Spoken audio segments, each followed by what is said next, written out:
Makna kalamul Imam Al-Ghazali rahimahullah wa nafa'ana bi'ulumih. Dan kamu melihat air mani yang kotor itu semula tidak ada.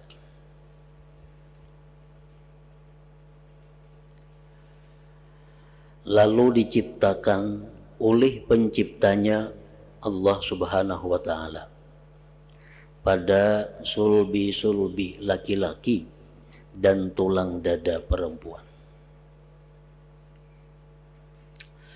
Kemudian dia Allah mengeluarkannya daripada sulbi, daripada tulang dada tadi, dikeluarkannya dan dimasukkan ke dalam rahim dan membentuknya. Maka dia membaguskan pembentukannya dan dia menentukannya. Waktu dalam rahim itu Allah menentukan nasib seseorang. Maka dia membaguskan penentuannya dan pemberian rupanya. Nah, semua kejadian-kejadian itu berada di dalam rahim seorang ibu. Sebagaimana disabdakan oleh Rasulullah sallallahu alaihi wasallam, "Inna ahadakum yujma'u khalquhu fi batni ummihi arba'ina yawman thumma yakunu 'alaqatan mithla dhalik thumma yakunu mudghatan mithla dhalik thumma yab'atsullahu malakan yu'maru bi arba'i kalimat wa yuqalu lahu uktub amalahu wa rizqahu wa ajalahu wa syaqiyyun aw sa'id thumma yumbahu bihi ruh." Sesungguhnya salah seorang kamu itu dikumpulkan kejadiannya di perut ibunya 40 hari. Di situ dikumpulkan mani daripada laki-laki dan mani perempuan, dikumpulkan di dalam rahim selama 40 hari. Kemudian mani yang dikumpulkan tadi menjadi segumpal darah, itu pun selama 40 hari. Kemudian lagi selama 40 hari menjadi segumpal daging. Nah, pada 40 hari yang ketiga itulah terjadi pembentukan manusia di dalam rahim ibu itu. Pertama-tama yang dibentuk ada mengatakan pusatnya, ada yang mengatakan hatinya, ada yang mengatakan jantungnya. Nah, sesudah demikian Allah memerintahkan kepada malaikat untuk mencatat 4 hal yang berkaitan dengan manusia atau janin ini. Ditentukan di situ amalahu, amalnya. Apakah orang ini nanti di alam dunia amalnya itu fasidun au salihun? Apakah orang ini perbuatannya nantinya rusak atau saleh? Kemudian ditulis lagi warizqahu, rizkinya. Apakah orang ini rizkinya sedikit, banyak, halal atau haram? Wa ajalahu, ditulis lagi ajalnya. Pendekkah umurnya, panjangnya berapa sekian tahun?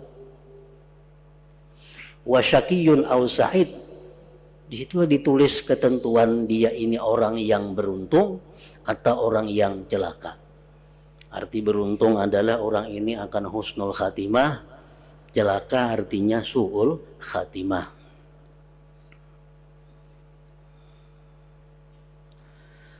Nah, kemudian 4 bulan 10 hari kita berada di dalam rahim itu, Tsumma yumpakhu fihi roh, baru ditiupkanlah roh di situ.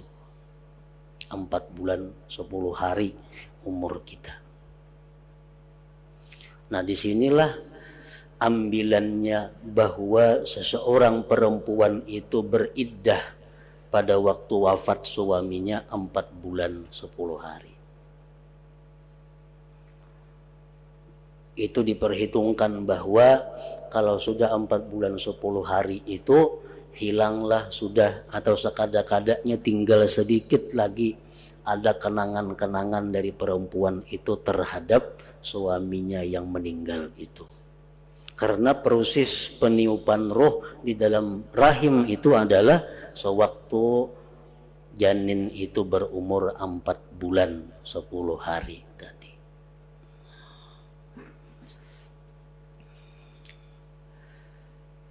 Di dalam kitab Fathul Bari disebutkan kenapa Allah Subhanahu wa taala tidak menjadikan langsung itu anak, padahal Allah Maha Kuasa.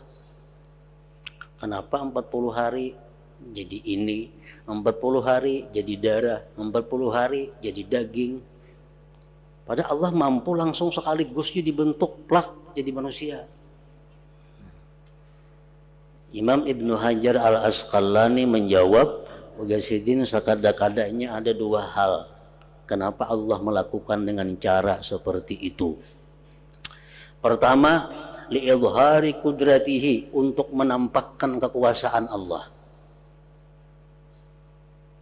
Artinya Allah itu mampu kuasa menciptakan dengan cara seperti ini. Yang kedua, menjaga kesehatan dan keamanan si perempuan itu. Lalu diadakan bertahap. Tiba langsung banyak anak diulah Tuhan belak ganal, langsung buris parut bini-bini, baiklah. Dan bisa kada tahan. Nah, oleh karena melalui perkembangan dari mani jadi darah, darah jadi daging, daging semakin gana, semakin gana. Tahapan-tahapan itu adalah rahmatan lil sebagai kasih sayang Allah kepada seorang ibu.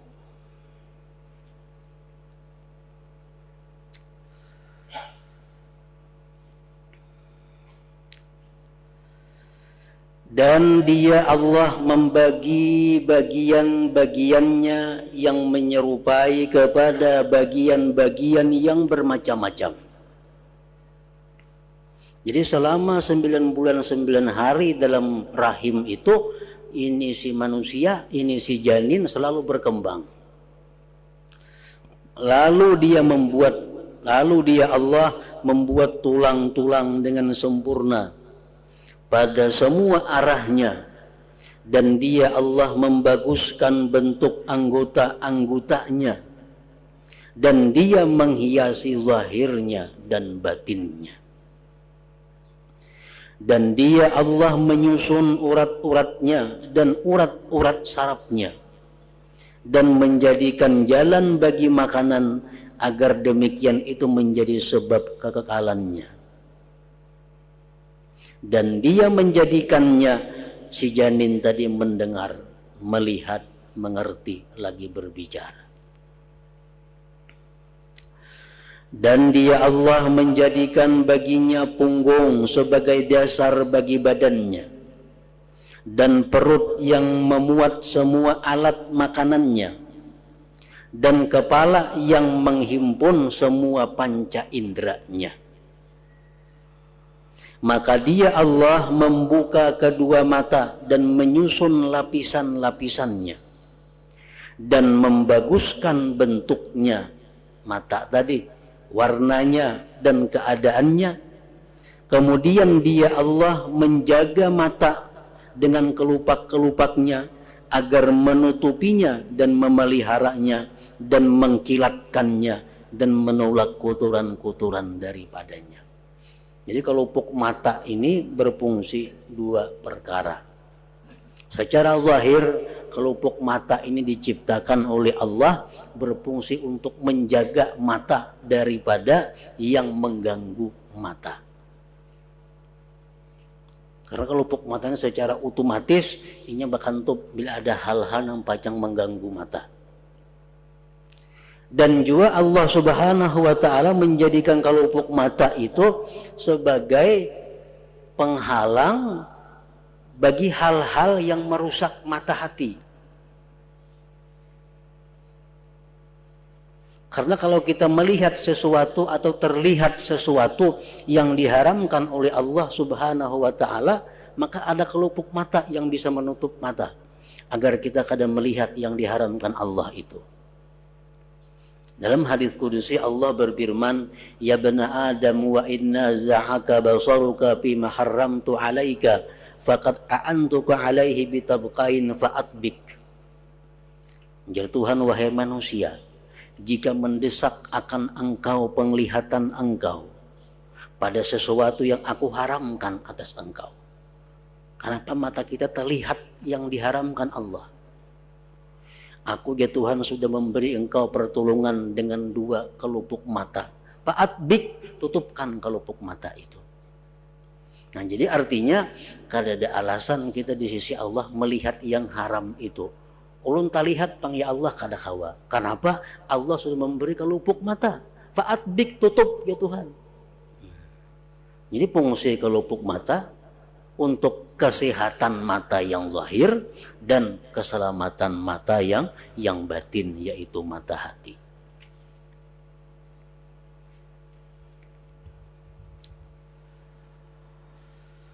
Kemudian dia Allah menampakkan dalam kadar linsa daripada mata itu akan bentuk langit-langit beserta luas tepi-tepinya dan berjauhan daerah-daerahnya, maka ia dapat memandang kepadanya.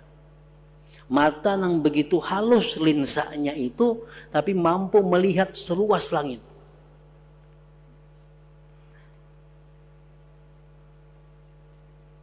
Nah, itulah keajaiban daripada ciptaan Allah Subhanahu wa taala tentang mata tadi. Kemudian Allah Subhanahu wa taala sewaktu kita berada di dalam rahim ibu itu, ia melubangi kedua telinganya. Allah yang melubangi itu. Dan menitipkan pada kedua telinga itu akan air yang pahit.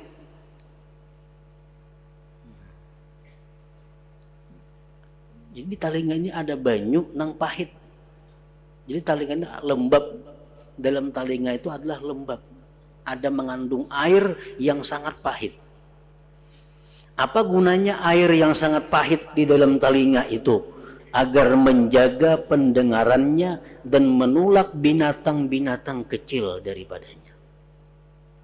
Binatang-binatang kalau masuk ke situ inya tak hisap pahit itu mati.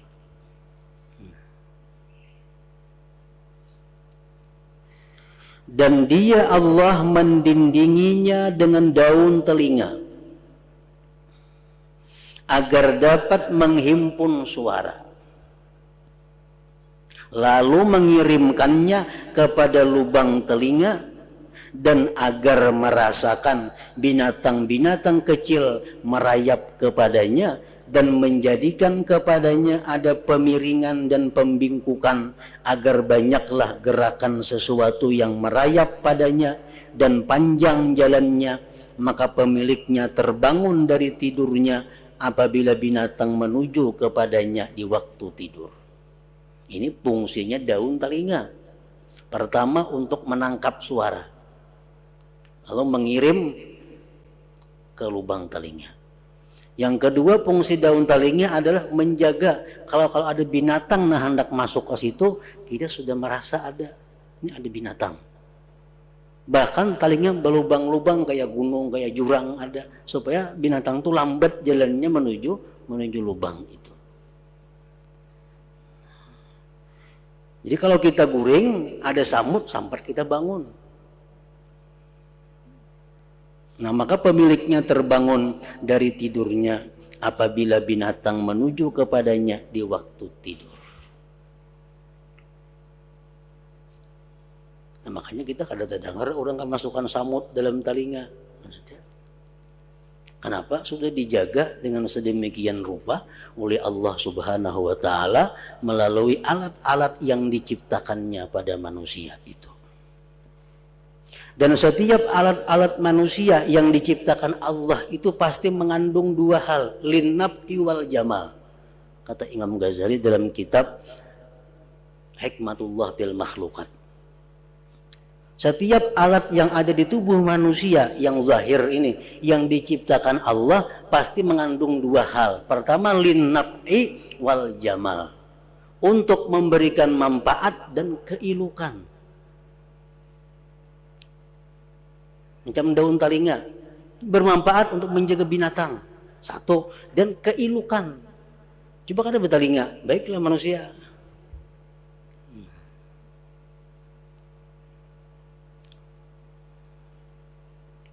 Nah kemudian dia Allah mengangkat hidung dari tengah-tengah muka. Maka dia membaguskan bentuknya dan membuka kedua lubangnya dan menitipkan padanya indera penciuman agar ia manusia mengambil dalil dengan menghirup bau-bau atas makanannya.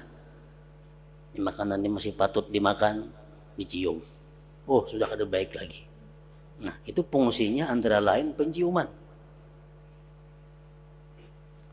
Dan agar ia menghirup dengan lubang hidung tersebut roh udara untuk makanan bagi hatinya dan menyenangkan bagi panas batinnya.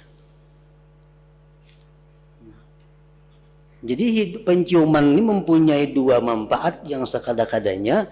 Pertama untuk mengetahui makanan itu baik atau kadanya, sehingga patut dimakan atau kada patut dimakan. Yang kedua, penciuman itu bisa untuk menenteramkan hati, menambah akal kalau penciuman itu sesuatu yang sifatnya menyenangkan.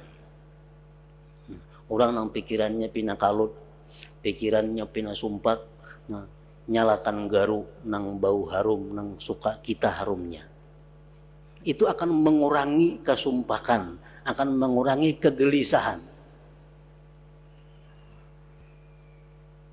Orang-orang nang akalnya terganggu, orang-orang nang akalnya rendah nilainya, itu diusahakan untuk memperbanyak harum-haruman.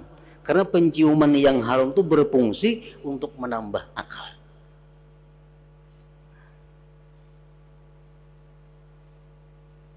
Coba kan kita pikiran sudah kalut, masalah sudah banyak, masuk kamar bau hapak bertambah.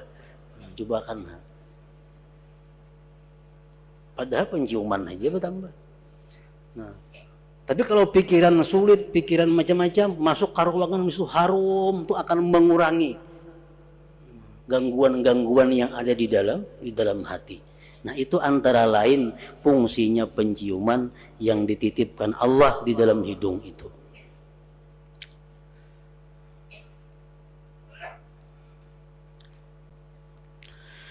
Dan dia Allah membuka mulut dan menitipkan kepadanya lisan yang berbicara. Itu pun waktu kita berada di dalam rahim tadi. Dan yang menterjemahkan dan yang menzahirkan dari apa yang di dalam hati. Dan dia menghiasi mulut dengan gigi. Dia Allah menghiasi mulut dengan gigi-gigi. Agar gigi-gigi itu menjadi alat untuk menumbuk, menghancurkan, dan memotong.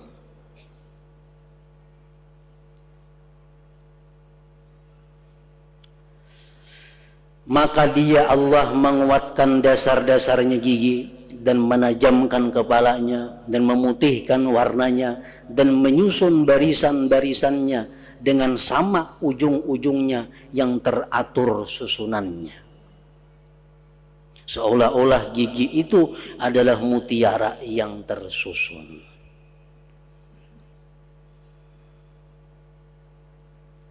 Imam Ghazali ditanyakan orang kepada beliau, kenapa Allah membuat gigi seperti ini? Kada langsung sedikit sebuting tulang aja. Jika kada berbigi-bigi itu gigi sekaligus ya terak. Nah itu. Imam Ghazali menjawab itu mempunyai hikmah yang sangat banyak. Karena gigi itu demikian rupa dibuat oleh Allah. Sekian bilah, sekian gigi. Kalau sebigi yang sakit dicabut, kada ada masalah masih banyak gigi yang lain-lain tersisa. Kalau gigi sekaligus saja sebuting aja panjang, kalau nya rusak sakit cabut habis semuaan. Nah itu antara lain Allah menciptakan gigi seperti itu. Dan secara batin bahwa Allah Subhanahu wa ta'ala menciptakan gigi ini adalah di samping untuk hal-hal yang tadi dan juga untuk menahan lisan. Jadi di dalam tubuh kita ini hanya ada satu perkara yang mempunyai pertahanan dua, yaitu apa? Lisan. Lisan ini pertama pertahanannya gigi, yang kedua bibir. Supaya apa? Supaya lisan ini jangan sampai berkata-kata yang dilarang oleh Allah.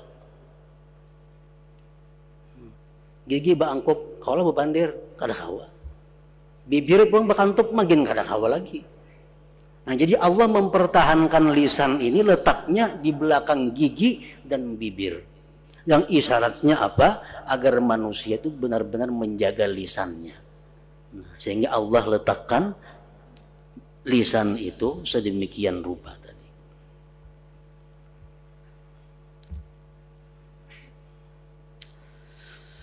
Dan dia Allah menciptakan dua bibir dan membaguskan warnanya dan bentuknya agar bersesuaian atas mulut. Maka ia menutup lubang mulut dan agar dengannya sempurnalah huruf-huruf perkataan. Nah itu secara zahir fungsi daripada bibir tadi. Pertama lil jamal, untuk keelukan. Yang kedua untuk menyempurnakan huruf-huruf yang keluar dari rongga itu. Nah huruf-huruf yang keluar daripada rongga kita ini, mulai kita janin sampai seterusnya, ada huruf-huruf yang kita kada paham. Nang hanya pengertiannya itu yang paham Allah Subhanahu wa ta'ala dan orang-orang tertentu yang diberi Allah pemahaman mengenai apa makna suara yang keluar daripada mulut itu. Nah, antara lain tangisnya kanak-kanak. Kanak-kanak tuh menangis. Pahamlah kita apa arti tangisan kanak-kanak itu. Nah hanya Allah dan orang-orang yang diberitahu Allah yang mengerti apa yang keluar dari mulut si kanak-kanak itu waktu dia menangis. Rasulullah Sallallahu Alaihi Wasallam bersabda, ujar Nabi, buka usabi arba'ata ashhurin tauhid. Tangis kanak-kanak yang berumur 4 bulan ke bawah itu adalah artinya asyhadu an la ilaha illallah wa asyhadu anna muhammadar rasulullah. Makanya jar Nabi jangan dipukuli kanak-kanak yang berumur demikian bila menangis. Kenapa? Karena tangis yang diucapkan kanak-kanak yang berumur 4 bulan ke bawah itu adalah syahadatain, 2 kalimat syahadat.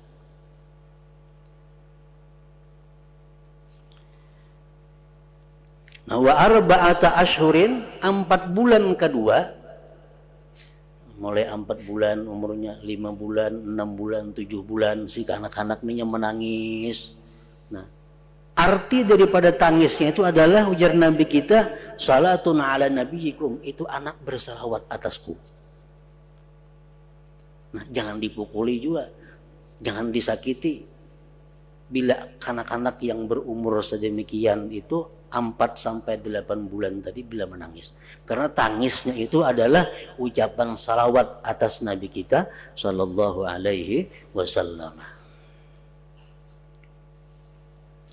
Wa arba'ata asyhurin, dan 4 bulan berikutnya tangis kanak-kanak tadi istighfarun liwalidai, dia memintakan ampun kepada kedua orang tuanya. Nah, jadi suara tangis yang keluar dari mulut anak-anak itu artinya, maknanya hanya diketahui oleh Allah Subhanahu wa ta'ala.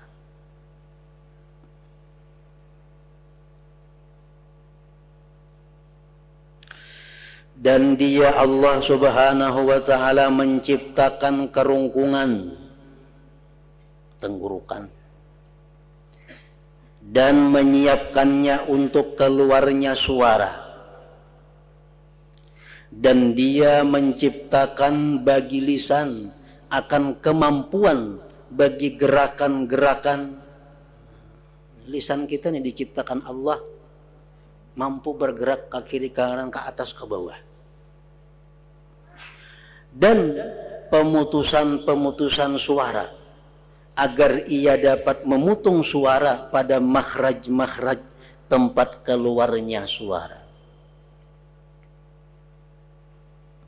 Nah, jadi disebutkan bahwa Allah itu tidak menciptakan sesuatu, melainkan sesuatu itu ada mengandung hikmah dan hukum. Tidak ada ciptaan Allah yang sia-sia. Itu wajib kita yakini. Setiap Allah mencipta sesuatu, di situ ada hikmahnya, ada hukumnya. Kayak tenggorokan tadi. Allah menciptakan tenggorokan. Apa fungsinya tenggorokan itu? Untuk menyiapkan keluarnya suara. Salah satu hikmahnya itu. Hukumnya apa? Banyak hukum yang berkaitan dengan tenggorokan. Baik hukum fikih atau hukum lainnya. Hukum fikih contohnya, kita minum, kita makan, kalau belum liwat tenggorokan, kada batal puasa. Jadi perbedaannya, batasannya tenggorokan itu diciptakan oleh Allah sebagai batas puasa batal kadanya. Yang kedua, di situ ada hukum lagi bahwa apabila roh sampai tenggorokan, maka tobat seorang hamba kada akan diterima Allah. Nah, itu masalah tenggorokan.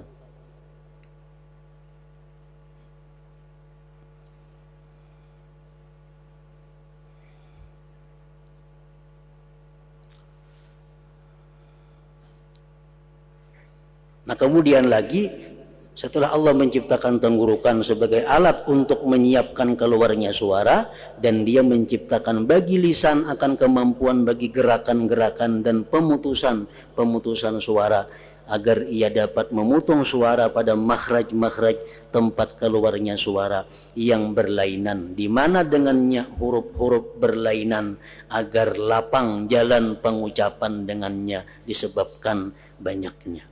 Huruf saling banyakan. Nah, untuk mengeluarkan huruf ini itu lisan yang bermain. Kemudian dia Allah menciptakan kerungkungan yang bermacam-macam bentuknya. Nah, kerungkungannya Allah ciptakan kada sama. Kambar ini keluar ya tuh kada sama tenggorokannya. Apalagi nang bedo bading. Biasa. Orang tuh kambar belain Allah ciptakan tenggorokannya.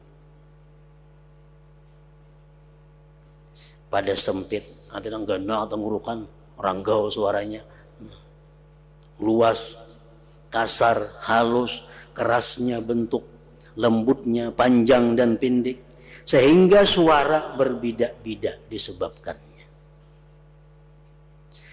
Maka dua suara tidak saling menyerupai, bahkan dia menampakkan perbedaan di antara dua suara, sehingga pendengar dapat membedakan sebagian manusia dengan sebagian yang lain dalam kegelapan dengan semata-mata suara. Nah di padang kadap, bilang dulu siapa? Kada tahu. Belang bersuara, oh si Ano.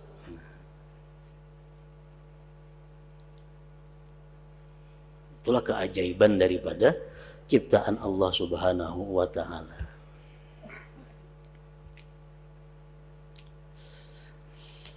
Kemudian dia Allah menghiasi kepala dengan rambut. Ini prosesnya semuaan dalam perut ibu. Perkembangan kejadian demikian dalam perut, dalam rahim ibu. Kemudian dia Allah menghiasi kepala dengan rambut dan pelipis, dan menghiasi muka dengan janggut dan 2 alis, dan menghiasi alis dengan bulu yang halus dan melengkungnya bentuk, dan menghiasi kedua mata dengan bulu mata. Ini macam-macam. Ada rambut yang bisa berpanjang, rambut kepala, sisingut, janggut. Nah, ada bulu yang kadang berpanjang, bulu mata. Nggak situ banginya, kaneng kayak itu bang. Nah oleh karena demikian ada hukum bahwa yang selalu berpanjang itu ada jalan pahala. Sekian hari kita disuruh memotong janggut, disuruh memotong kalau sudah kada baik kelihatannya. Kada ada ketentuan janggut itu 40 hari dipotong, kada ada. Bila sudah punya merusak putungan, putung mah kada apa lagi. Si singot kayak itu juga anggaran tamakan tatak. Kada ada batas sekian hari, kada ada. Nah, karena itu yang bertambah terus panjangnya. Ada yang kada bertambah bulu mata kaning. Nah, hukumnya apa? Kada boleh diganggu gugat. Jangankan dilarap, diratakan aja hukumnya haram. Kecuali kaning atau bulu mata itu sudah menjahatkan rupa seseorang, nah mengakibatkan dia malu ke tengah orang banyak, nah itu boleh. Atau bulu mata dan kaning tadi mengganggu penglihatannya, nah itu boleh. Kalau sekadar hanya untuk memperindah, memperbagus, lalu dirapiakan si kaning atau bulu mata itu, maka dilaknat oleh Rasulullah Sallallahu Alaihi Wasallam. Nah ada hukum jadinya. Dalam sebuah hadis Rasulullah mengatakan la'ana Rasulullah sallallahu alaihi wasallam al-washimat wal mustawshimat wal mutanammisat wal mutafallijat lil husni al mughayyirat li khalqallah. Melaknat Rasulullah tukang tato. Orang nang ditato dilaknat oleh Rasulullah. Kata dapat rahmat Nabi, dapat syafaatnya ini. Dilaknat Nabi. Wal mutanammisat, dilaknat Rasulullah orang-orang yang merapikan, melarap apalagi keningnya. Wal mutafallijat, orang yang merapikan giginya. Lil husni, untuk perhiasan, untuk kebagusan. Dirapiakan giginya, diratakan giginya, sekedar untuk membagusi. Lain hal untuk menyelamatkan, lain hal untuk karena dia malu ke tengah orang banyak, giginya mudil pada orang lain. Nah itu kada apa-apa. Ini Nabi kita mengatakan wal mutafallijat lil husni, orang yang merapikan giginya hanya untuk kebaikan, perhiasan. Al-mughayyirat khalqallah, yang merubah ciptaan Allah. Rambut nang kujur dibakro, dikeriting. Rambut nang keriting dilurusakan. Merubah ciptaan Allah. Nah dilaknat oleh Rasulullah Sallallahu Alaihi Wasallam.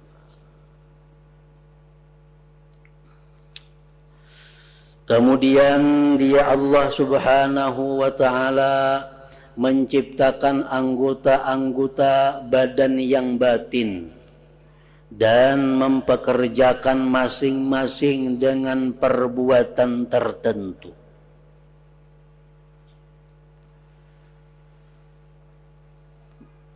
Kalau anggota yang zahir,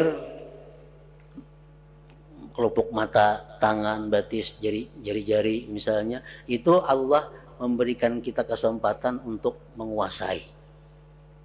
Kita nak bergerak, diam. Tapi kalau urusan perkara yang di dalam batin kita, dalam awak kita, itu Allah kadang memberi kesempatan kepada kita untuk mengatur. Kalau kita mengistirahatkan jantung, kada kawa. Mengistirahatkan ginjal supaya jangan berfungsi, kada kawa. Itu Allah langsung yang mengurusnya. Kenapa? Karena kalau kita mengurus itu bisa mati kita. Misal kita diberi Allah kemampuan untuk mengatur jantung seorang. Pas kita ada ingat menghidupakannya, mati. Jadi Allah memberikan kita kekuasaan yang kadang membahayakan kita. Tangan yang bergerak karena kadang, ayo Allah beri kita kekuasaan mengatur. Mata yang berkujub karena kadang ada apa-apa. Nah, tapi kalau urusan yang di dalam awak, Allah akan memberi kita kesempatan untuk keselamatan kita.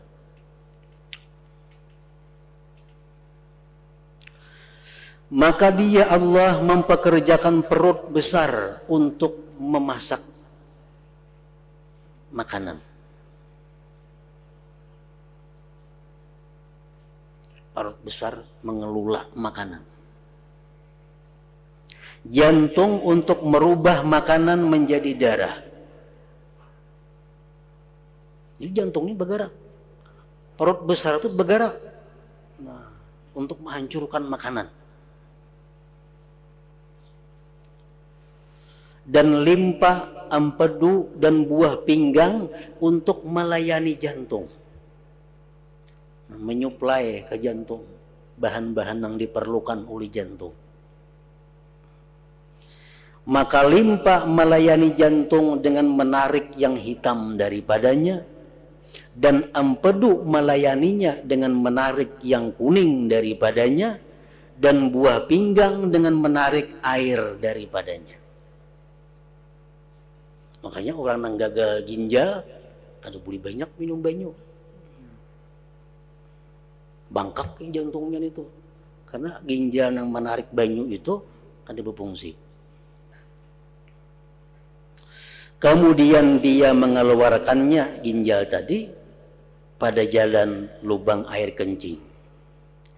Dan urat-urat melayani jantung pada menyampaikan darah ke seluruh sisi-sisi badan manusia. Nah, jadi yang demikian itu alat-alat tadi itu diatur sendiri oleh Allah Subhanahu wa ta'ala. Nah, walhasil apabila kita tafakur, merenungi, memikirkan apa yang diciptakan Allah, apa yang diperbuat oleh Allah untuk diri kita, kita pasti mengakui bahwasanya Subhanaka, maha suci Engkau ya Allah. Nah, maha hebat, maha tinggi kekuasaan Engkau ya Allah.